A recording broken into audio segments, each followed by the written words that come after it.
Hey everyone, once again, we are in the abyss. I'm Rob Adams of the Actors Workshop, and we are going to cover 1972 today. Pretty easy. One of the greatest films of all time came out in 1972, and that's a clear-cut winner. On the album side, it was pretty easy for me as well, although I had a nice runner-up that we will talk about. But the film side, I'm sure you all know, The Godfather, and it's a perfect movie, from the storyline to the way it's shot, all the parts of it, the cast. And that's the biggest thing. If you guys have ever seen the making of The Godfather, and Coppola talks about the casting process and how he got so much pushback from Paramount about Al Pacino. He didn't look like a star at the time. He was really new to movies. They didn't really feel comfortable with him being a main aspect of this film, and so they were suggesting Ryan O'Neal or Robert Redford or these kinds of things. But even to the point where they were testing Martin Sheen, and even James Caan, who ended up playing Sonny, tested for Michael, and they were going through all of this stuff. And Coppola kept pushing Pacino in to do all these tests because in his mind he wanted Al, and he pushed. His tenacity got Pacino in, but then even still, once they started filming, and they started seeing this film coming back of what they were, filming each day, they thought he was boring. They thought that he didn't have the oomph that it took, and that's it's a great thing for us as actors to understand. We always talk about being natural and being simple and being yourself in the situation, dealing with the circumstance you're given. And that's exactly what Al Pacino was doing as Michael Corleone. He was dealing in the situation. He being a Don, you don't want to show your hand. You want to be like poker face.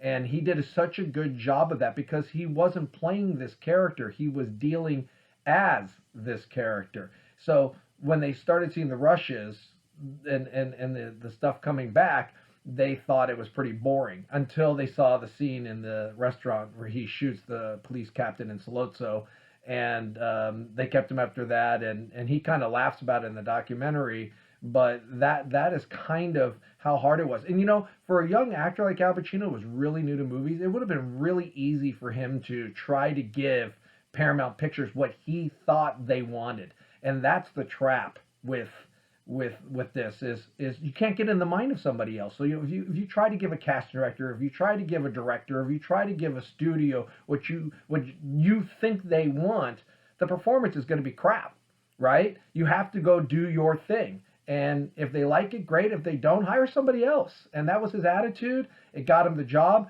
It shot him into superstardom, and the rest is history because he stood by his guns, did his thing, and had the confidence not only in his ability and his talent, but in what he knows as an actor, and went and did it.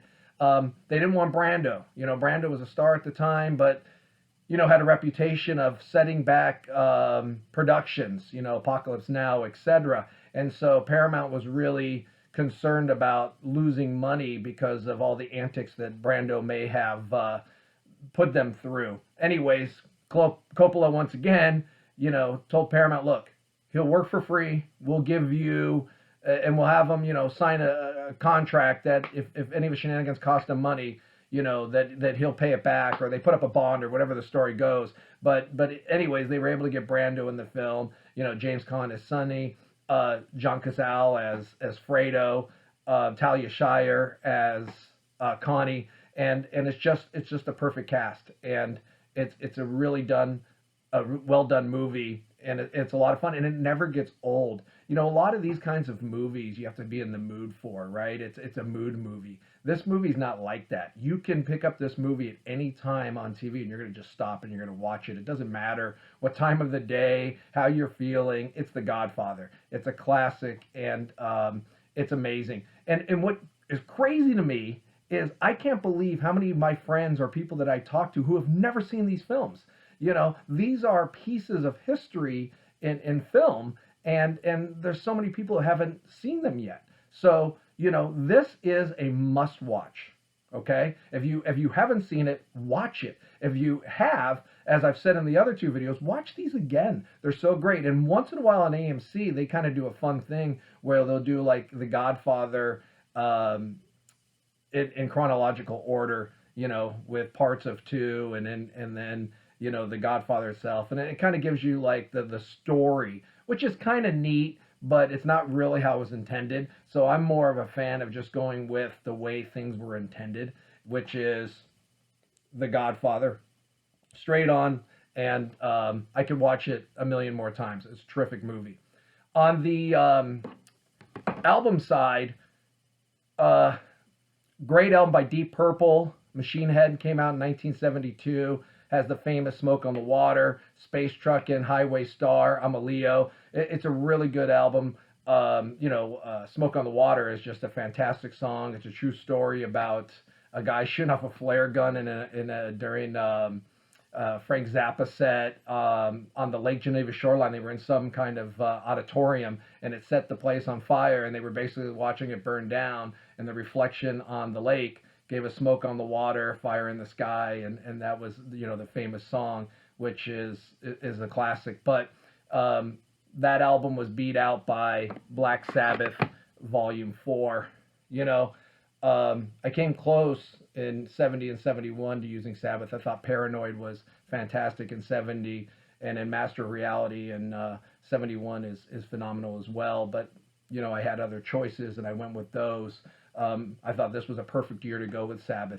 It's amazing, you see musicians today, they put out, an album every 3-4 years, 5 years.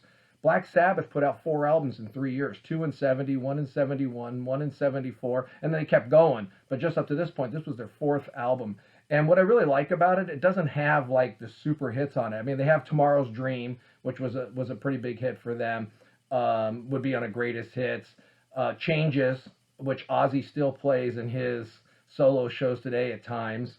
And then, of course, Snowblind, which you find on a greatest hits or whatever, which is one of my favorite all-time Black Sabbath songs. It's outstanding. But what's kind of cool about this album is that the first song is Wheels of Confusion / The Straightener.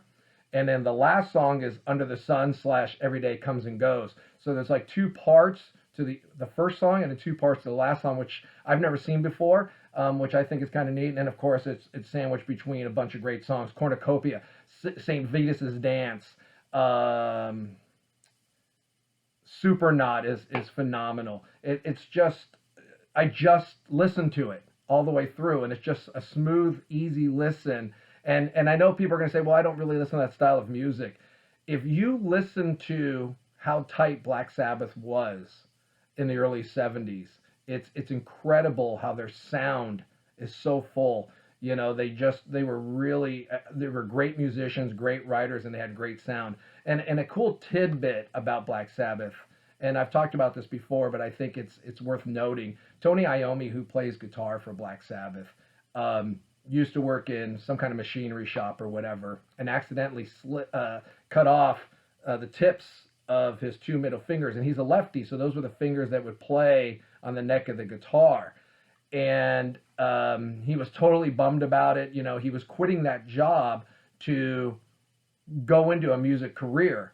Anyways, someone came to visit him at the hospital, told him about this thing that he saw where a musician was born with hands or fingers that were disfigured, and he would wear plastic tips on the tips of his fingers to help him push the chords down, and so it kind of inspired Tony Iommi to do the same thing. He would drop his guitar down to drop D to give a thicker sound to kind of hide his deficiency that he has now gotten. And between those 2 things, you get the thicker sound that became Black Sabbath.